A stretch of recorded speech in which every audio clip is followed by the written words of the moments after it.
गांव के किनारे बना हुआ एक छोटा सा घर था, जिसके आंगन में आम का पेड़ हवा में झूमता रहता था।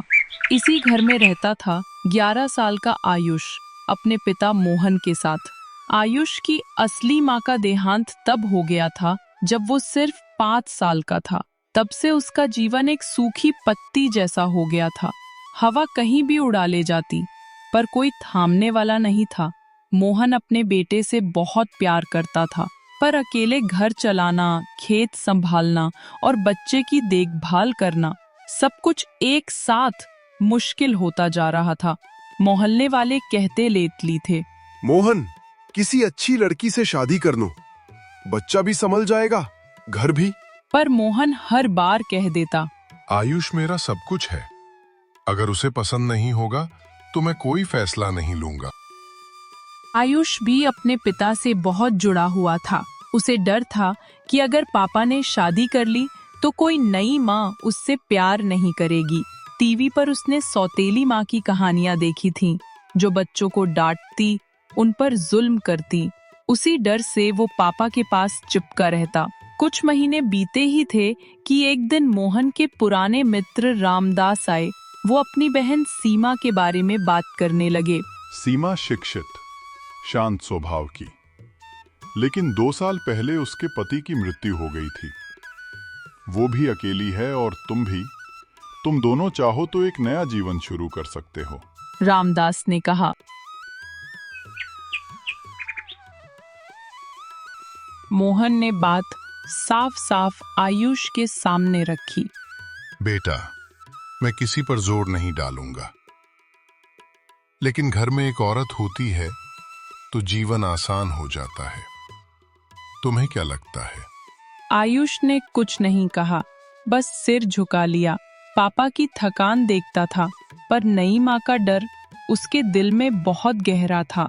कुछ दिनों की सोच विचार के बाद आयुष ने कहा, अगर आपको लगे कि ये सही है तो कर लीजिए शादी।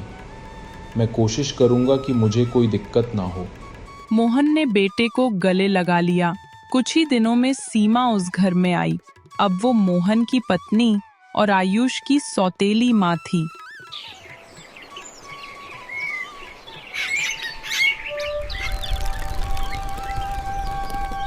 सीमा ने कोशिश की कि आयुष के करीब आए, पर आयुष उसे देखते ही कमरे में चला जाता। सीमा उसे खाना देने जाए तो वो कह देता, मैं खुद ले लूंगा। सीमा दुखी हो जाती, पर मुस्कान बनाए रखती। उसे पता था दिल का दरवाजा एक दिन में नहीं खुलता। एक दिन वो स्कूल से थका हारा लौटा। आंगन में गिरा हुआ एक पतंग देखा, जो पेड़ में अटक गई थी। वो चुपचाप नीचे बैठ गया। तभी सीमा आई और बोली, उतार दो। आयुष ने मना कर दिया, अरे रहने दीजिए। पर सीमा आम के पेड़ पर चढ़ गई।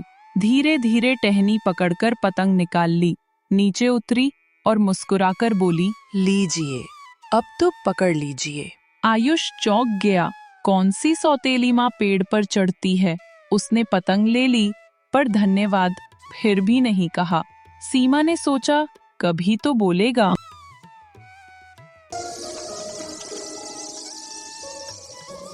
सर्दियों की एक रात थी। ठंडी हवा चल रही थी। आयुष सोते समय खिड़की बंद करना भूल गया था। आधी रात उसे ठंड लगी और वो कांपने लगा। तभी किसी ने धीरे से रजाई ओढ़ाई, उसके सिर पर हाथ फेरा। आंख खोलकर देखा, सीमा। वो धीरे से बोली, खिड़की खोल दी थी ना, ठंड लग रही थी, सो जा बेटा। बेटा? ये शब्द पहली बार आयुष को सुनने को मिला। उसकी आंखें पल भर को नम हो गईं, पर उसने आंसू दबा लिए। सीमा वापस कमरे से जा चुकी थी, लेकिन उसके दिल में एक छोटी सी गर्माहट छोड़ गई थी।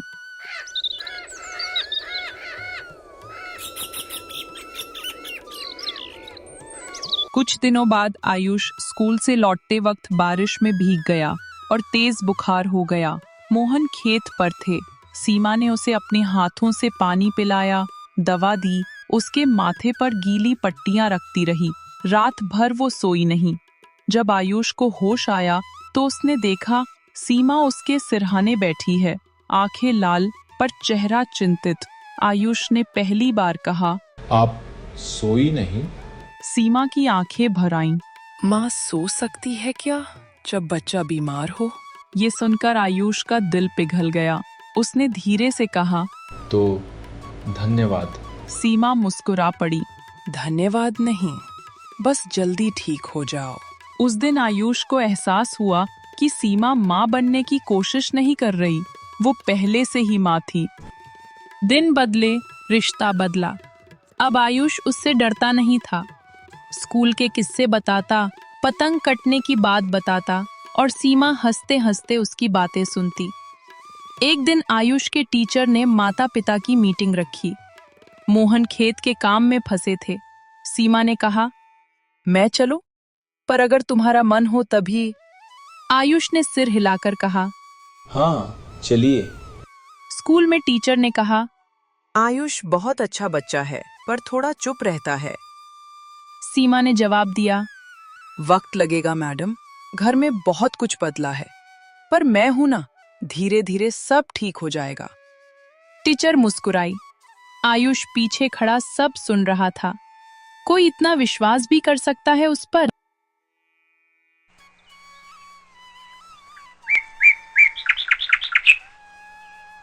एक शाम आयुष स्कूल से लौटा तो देखा कि सीमा चूल्हे पर उसके लिए उसके मनपसंद आलू के पराठे बना रही थी। आयुष ने हिम्मत करके कहा, मैंने आज अपने दोस्त को बताया कि मेरी माँ बहुत अच्छा खाना बनाती है। सीमा का हाथ थम गया। उसकी आंखों में आंसू आ गए। वो पलटकर बोली, मैं तुम्हारी माँ? आयुष ने सिर हिलाया और धीरे से बोला, अगर आप चाहें तो मैं आपको माँ कह सकता हूँ। सीमा ने तुरंत उसे गले लगा लिया। मुझे इससे ज्यादा कुछ नहीं चाहिए बेटा। दरवाजे पर खड़े मोहन के भी आंसू निकल आए। वो सोच रहे थे शादी सही फैसला था, पर उससे भी सही ये था कि उनका बेटा अब फिर से मुस्कुराने लगा था। दिन निकलते गए। घर की दीवारों पर हंसी के रंग भरते गए। अब सीमा सुबह उसे स्कूल के लिए तैयार करती, उसके बाल बनाती, टिफिन पैक करती। आयुष कभी कभी कहता, माँ, क्या आप भी मेरे स्कूल के फंक्शन में चलेंगी? सीमा खुश होकर तैयार हो जाती। एक दिन रात के खाने के बाद आयुष बोला, आपको पता है असली माँ कैसी थी? मुझे नहीं पता, मैं बहुत छोटा था, पर आप भी माँ ही हो, बस भगवान ने देर से भेजा। सीमा ने बेटे को सीने से लगा लिया। मोहन ने चुपके से आकाश की ओर देखा। शायद उसकी असली माँ ने ही सीमा को भेजा होगा, ऊपर से ही दुआ की होगी। आंगन का आम का पेड़ हवा में हिल रहा था। अब वो पेड़ भी खुश था, क्योंकि उस घर में माँ की महक, बच्चे की हंसी और परिवार की गर्माहट फिर से लौट आई थी।